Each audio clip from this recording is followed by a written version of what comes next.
successful team in this competition's history.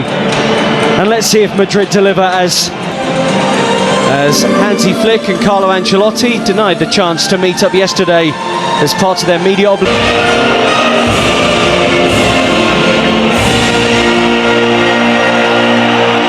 He would be playing, and that would probably be their strongest 11 if Alejandro Baldi was available at left back as well. Bench after injury, Gerard Martin gets the nod at left back with Balde out. The midfield's no surprise, and we expected first time after 6 weeks out with a hamstring injury. It's packed full of central midfielders. We see if that can stop.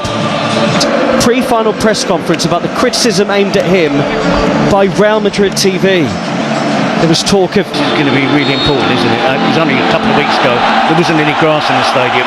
So it'd be interesting to see, hopefully asleep and knocked off. Early out ball here for Rafinha, who kicks into life for the first time. Shifted out by Pedri to Gerard Martin.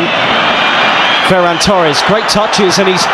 It's how Barcelona play. We haven't seen too much of them this season. They press really high up the pitch. They have a high defensive line. They route to catch teams offside. Asensio makes a risky challenge. Ferran Torres skips over it. I thought he was going to shoot. Didn't fancy his chuck corner. And Dani Olmo stands over it. Good ball, and Jules Kunde into Rafinha. Rafinha works it with Ferran Torres, and they're around Real Madrid again. Gerard Martin. A bit more composure, they can have right balance to the group here. No, you can see Tchouameni was sitting deeper than the other midfield four. There's lots of bodies back. See if he returns for that, of course. Vinicius. Against them this season that have been disallowed for offside over 30 goals. Rodrigo makes the interception, and this is the injured group for Barcelona who have still travelled with the team, including his third captain wears the armband tonight with Ter Stegen and Araujo on the bench. And Yamal gives it to Rudiger. So this is a big problem. Look, saying that, I think Fran Garcia is a really good left back. He can.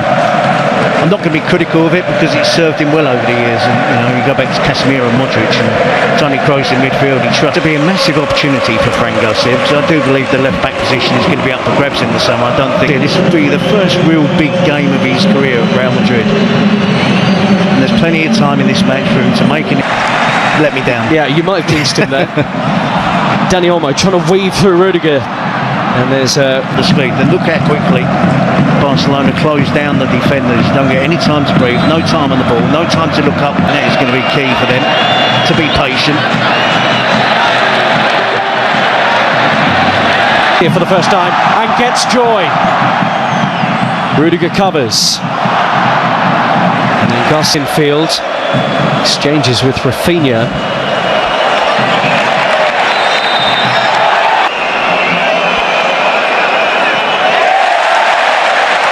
Another huge cheer as Gerard Martin went to 0-0. Rafinha goes early with his ball and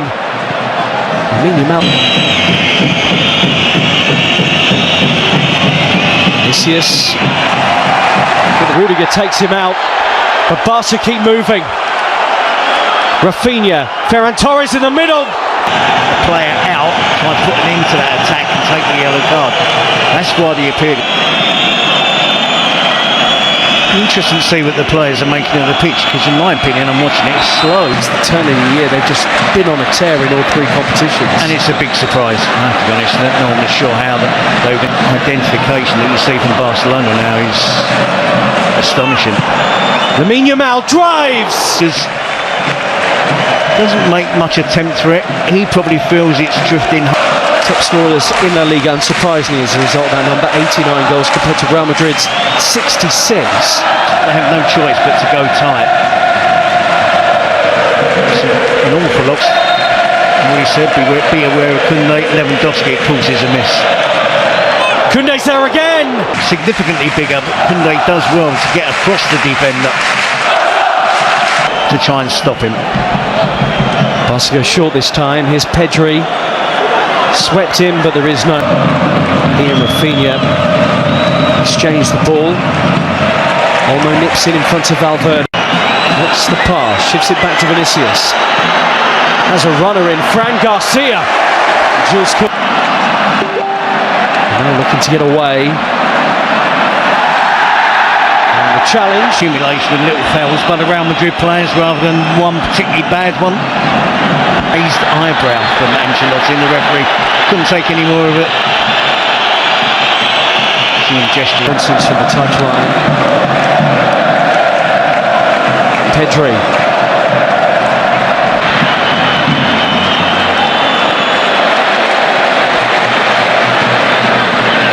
Mbappe, he's doing that role tonight on his own, and he's not ideally suited to that, is he, Vinicius? Holding the ball up, chasing the challenge, not getting far away from the centre-backs.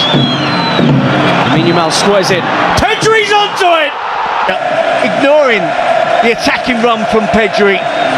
Yes, he's going to hit the target, he's going to have a shot, but look at the technique. He's picking out the top absolute magician this season for Barcelona. The criticism, does he score enough goals? Absolutely superb from Barcelona, and in particular from the magician that is Pedri in midfield. Starts off the attack as Lamine Yamal gets in there. Real Madrid with lots of bodies back behind. The fans will tell you he's the best midfielder around right now. And Tchouameni, by the way, just committed a foul. You wondered the referee would go back and show a card. Here's Rafinha up against people perhaps tuning in to see Barcelona for the first time this season, maybe Terry tonight. I'm sure they'll be surprised at the level of difference. Onto Kunde. Off he goes, skipping and moving the ball, can't quite.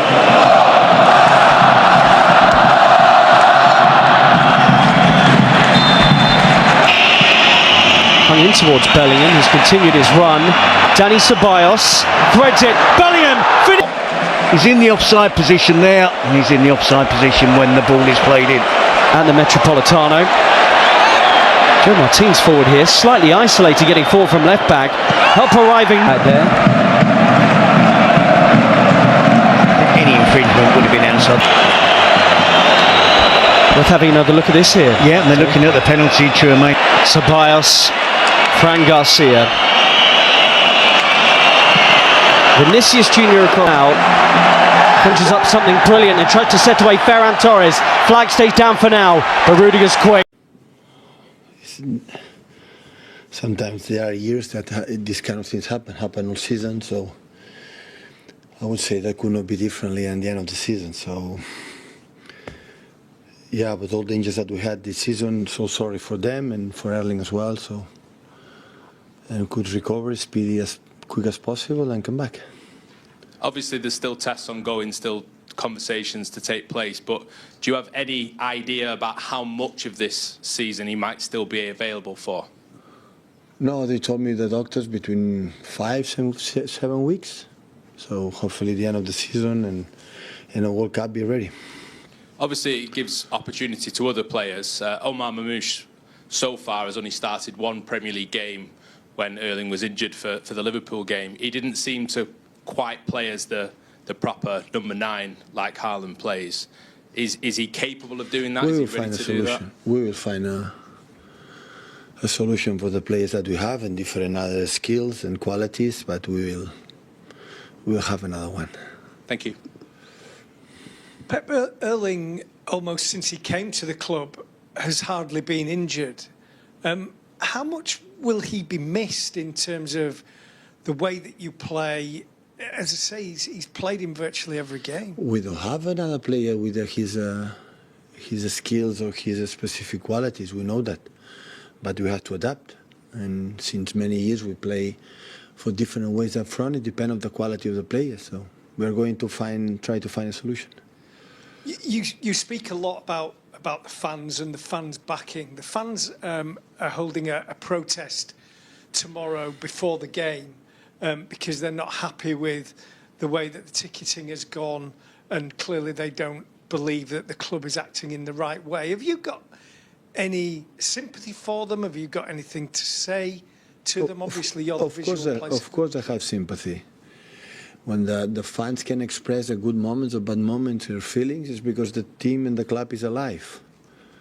So the worst is when you cannot express. This is a club that the people can express, and they will be in touch, are in touch, we're in touch, are in touch, will be in touch, the fans and with the club. Only I can say that we need them. Since the minute one, we need them.